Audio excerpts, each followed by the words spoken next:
નમસ્કાર, હું ગોપાલ ઇટાલિયા. દોસ્તો, આજે 16મી ડિસેમ્બર 2024 સોમવારનો દિવસ છે.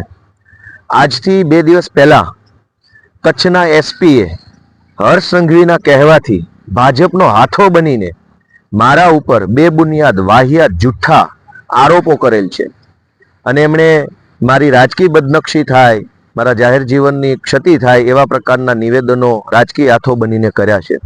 અને એમણે કીધું છે કે જરૂર પડશે તો ગોપાલ ઇટાલિયાને તપાસમાં બોલાવવામાં આવશે. મને આજ દિવસ સુધી કચ્છ પોલીસ દ્વારા તપાસમાં બોલાવવામાં આવેલ નથી. મને કચ્છ પોલીસ તરફથી કોઈ ફોન આવેલ નથી. મને કચ્છ પોલીસ તરફથી કોઈ નોટિસ મળેલ નથી. મને કચ્છ પોલીસ તરફથી ઓફિશિયલી કોઈ જાણ કરવામાં આવેલ નથી. આમ છતાંય હું નિર્દોષ છું એટલા માટે, હું પ્રમાણિક છું એટલા માટે, હું સત્યની તરફ છું એટલા માટે સામે ચાલીને જાતે વગર બોલાવે હું મારી નિર્દોષતા સાથે આજ રોજ કચ્છ પોલીસ સમક્ષ રજૂ થવાનો છું. પોલીસને તપાસમાં જે કાંઈ પણ મારી પાસેથી જાણવું હોય, પૂછવું હોય તે હું એમને જણાવવાનો છું.